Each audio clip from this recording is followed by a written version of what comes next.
こんにちは、キーボードの妖精です。メレトリックスZOOM TKL をレビューします。結構知名度の高いカスタムキーボードですね。カラバリ種類豊富です。背面のウェイトも選ぶことができます。素材によって重さが異なります。こんな感じのケースに収納されていました。中に小物が収納できます。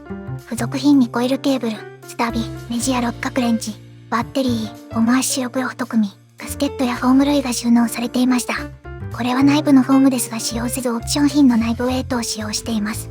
本体紹介、知らないキャラクターのキャップですが可愛いです。PVD の金のウェイトを使用しています。死ぬほど鏡です。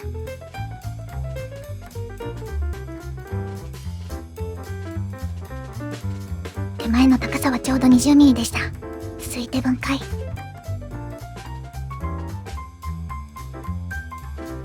ガスケットは謎のゴムパイプをプレートに装着するタイプです。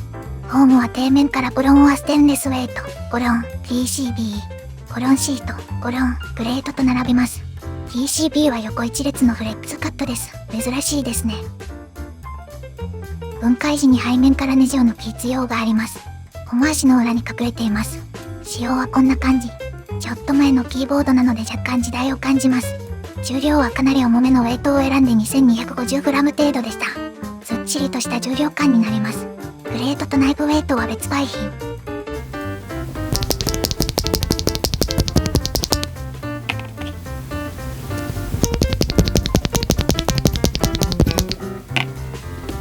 多検温。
はこのキーボードの押しとを発表します。デレレレレレレ。じゃん。特別際立ったところはないですが良いカスタムキーボードだと感じました。外観は一見際立った個性派ないですがよく洗練されている印象を受けます。無駄花好印象です。背面は巨大なウェイトが支配しており、インパクトはありますが汚れやすく取り扱いに困るという短所が目立ちます。塗装の試薬見立て精度が高く全体的に高品質ですが個人的に重量がもう少し欲しいです。打鍵音は上品という表現がよく似合います。音量は控えめで、不要な反響音や雑音の類は一切超え進んだ音を鳴らします。特有の柔らかさ、滑らかさがあり固めの高音は筐体に吸収される印象です。またスイッチによる打鍵音の変化が極めて顕著に感じました。スイッチとの相性という問題としても素晴らしい打鍵音の可能性としても捉えることができ、評価が難しいです。今回の組み合わせでは Y3 スイッチと組み合わせると静かすぎて面白みがなく、ヨーグルトとはとてもマッチすると感じています。他のスイッチも色々試しましたが変化が顕著です。ケースフォームを抜いた音を取りましたがその方が好きな音になりました。皆さんはどの音が好きですか？まとめ。カスタムキーボードとして自分が最も好きな組み合わせを探すと一生遊べるかもしれません。